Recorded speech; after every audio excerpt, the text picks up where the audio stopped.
First name is Keith, K-E-I-T-H. Last name Williams, W-I-L-L-I-A-M-S. Captain with Connecticut State Environmental Conservation. Sorry, can you say that one more time? I Sure. apologize. No worries. First name is Keith, K-E-I-T-H. Last name Williams, W-I-L-L-I-A-M-S. Captain with the Connecticut Environmental Conservation. Are you a division of DEP? Yes. Is that how that works? Yes. Okay. Everybody ready? Good to go? Yeah. Good to go. All right, Captain Williams, if you could just kind of start with a general update, and again, if you can centralize Sure. yourself before our mics. Absolutely. So just to recap from last night, we had a single vessel collision with the east jetty or the east break wall to the mouth of the Connecticut River on the very north end. So coming into the river, the vessel collided with that east break wall. There were 9 people on board. 6 of them were accounted for last night and taken to local area hospitals. The operator is in critical condition at this time. One of the victims was recovered last night, pronounced at the scene, and we are currently looking for the 2 remaining males that were on the boat during the incident. We have recovered the vessel.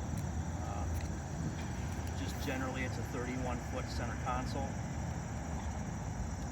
Our boating accident reconstruction team will be working on that in the next few days to try and process information and try and determine to a degree what had happened.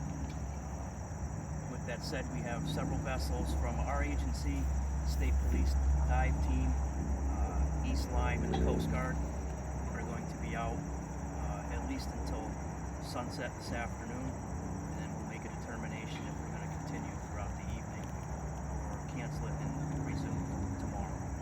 So, our thoughts and prayers go out obviously to the families of the victims and to everybody that was on board and everybody that's related to them. It's a very tragic incident. So right now, we're continuing to search the 2 remaining male victims, and we'll continue to search as long as we can. So the 6 people who were sent to the hospital, one you said is still in critical condition, still there. You said it was the operator of the boat? We believe it was the operator. Not confirmed yet, but we believe it was the operator. Do we know what the conditions of the other 5 individuals are? I don't know. I know several were released. I don't know if there are still have officers, at the hospital trying to figure stuff out there. So I know a couple were released with minor injuries. So we have to look more serious. As far as the breakwater, how is it marked? Is there a light on it, or is it? So there's lights on the entrance buoy coming into the channel. There should be a light on the outside of it. The lighthouses are lit up, but obviously they're not official lighthouses. So, but they are marked. And again, it's something that we're looking into as far as GPS and if it was working, if it wasn't working. We're still trying to interview with folks that were on board to see what's going on.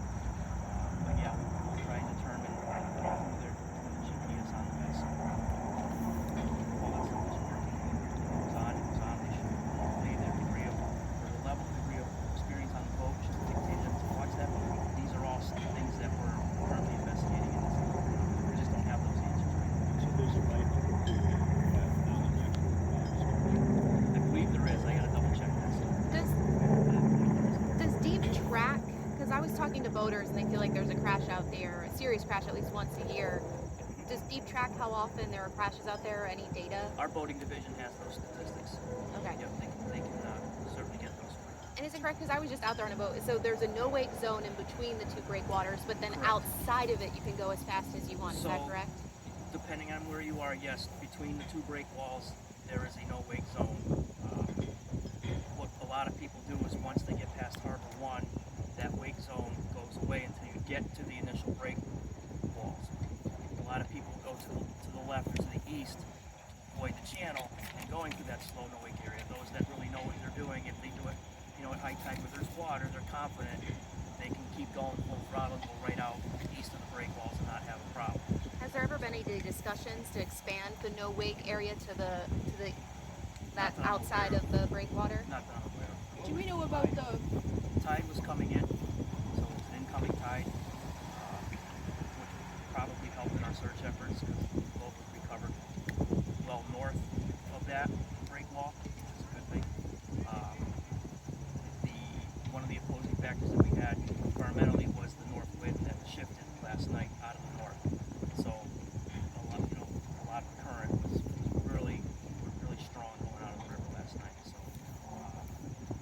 those were some of the limiting factors last night during the So the search. boat did it go over the wall?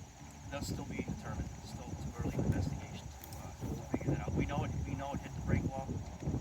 Whether it capsized after that, whether it went up and over, we're still doing those pieces of the boat together. The boat operator, did he own the boat? We believe so, yes. Can you talk about the tactics being used now to find the remaining 2 people? Yes, so vessels that are out there have sonar capability. State Police has side scan sonar capability. They do an excellent job. These rescue efforts that go on, they take a lot of time. Sometimes, they get found quickly. Sometimes it takes a day or two. It's very slow and methodical. They are great at what they do. We have ultimate confidence in them.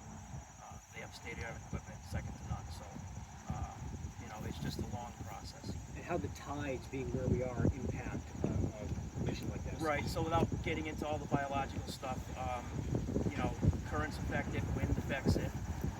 There's a lot of factors that go into search patterns. Those are just a few. And obviously the tides and the currents can shift, twice a day, and we got to take that into effect. That's there's certain search patterns that we do based on tides and winds that the Coast Guard helps us out with determining what those search patterns will be. I was going to say, is Coast Guard still involved, and are helicopters being used? Coast Guard's still involved. Helicopters, no. It's really based on the side scan. The 2 males you're looking for, do you have their ages? I don't. If I had to guess, it was mid to late 20s, early 30s. Mid to late 20s. And the boat operator, do you know it was a male that was operating the boat? As far as we know, yes. And what is his experience? Do we know if he had a lot of experience? We're still looking into that. Yeah, we're still looking into that. I know initially we had talked about no life jacket for the operator. Do we know about any of the other 6 at this point? As far as we know right now, we don't believe that they were worn, but we're still looking into that as well. And do we know, were these friends, family, any of the relations? I believe they were all friends. And do we know the circumstances? They were coming from Block Island. Do we know if they had been partying or drinking? Still early in the investigation. We're looking into all of that. Had they Not been sure. there for the weekend or just for the day? From what we know, just for the day. I know you weren't sure if it was docked at that marina yet. Did you figure that out Not by yet. chance? Where is the effort focused today? Right now, the effort is focused on finding the 2 missing males in and around the mouth, specifically around those break walls.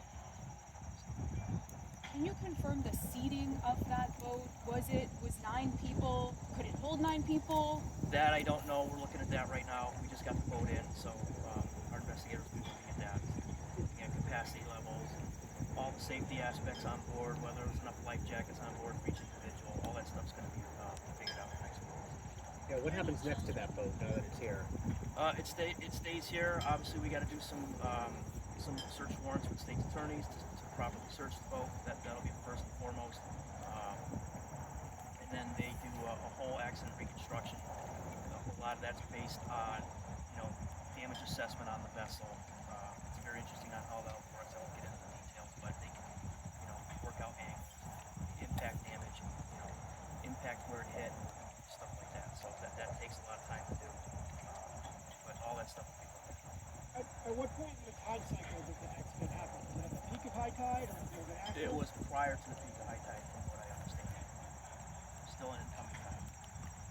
Was everybody involved adults or were there any children on board? All adults. All adults. Do we know the makeup of like male versus female? I do not. And just, have there been any discussions about that area of extra buoys, lights, anything like that, with given the nature of the conditions? I'm sure probably boating division has had conversations. I don't want to speak for them, but yeah, I mean, this is, it doesn't happen that often, but yeah, we've had a few in the last couple of years. And again, there's a lot of factors, being 9:15 or so at night it was dark. That plays a factor. Your bearings get a little off when you're at daylight today and you're out in the sunshine. So your visibility is significant. At nighttime it's greatly diminished. So and again, going through a lot of stuff on the vessel to find out. Like I said, we'll put these pieces of the puzzle together, but it takes time. I'm sorry, the man that's died, do you have his age? I do not. Has his family been notified? Not everybody, so we wait to make the notification. And after they are, then you will be releasing. Correct. What hospitals did you I'm not going to reach. I know now is when you start to look at the damage on the boat, but is there any kind of like initial assessment looking at it? You can see the bow was damaged, the underbelly. I will say the bow and the keel directly beneath the bow to midship was heavily impacted. based on that, the speed, how many calories the investigations take on that? Based on that much damage, I would say that the vessel was moving considerably limited to an extent until we download data from the GPS. We won't know exactly, but I would say that it's probably significant. You know if the boat has like the sonar capabilities to where it could have seen the jetty or? That we don't know. We'll be looking into all of it. But there was GPS on the boat. There was. Any message you want to give to people? I know it's early on in this investigation. Right. This is now the second incident in that area in a matter of 2 years. Just about knowing the water, getting out there.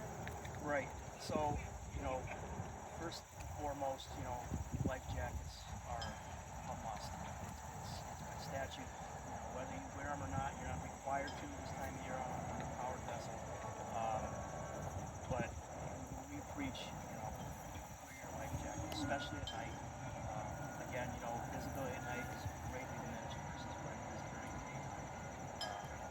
Be confident with your instruments on the boat, your radar, your GPS, your chart plotter, all that stuff. You got to be, well in tune with what your capabilities are, how to use them, know the area, know where you're going. And I'm not speaking against them that they didn't. Again, that's very early in the investigation. We're trying to figure that stuff out. But it's just imperative, especially at night when you're coming back and you're out on Long Island Sound, to know where your markers are, know how to get in, where the channels are. That's key. I would say the way to eliminate that. Just this group of friends, do you know where they're from? Are they from Old Saybrook or are they from Old Lyme? Do they have ties to these They're communities? Ties to the communities within the area, yes. All of them? Yes. Okay. And still don't know if alcohol was a factor. Not yet. Like I said, we literally just got the boat in, so before we came to do that search, that's happening as we speak. So.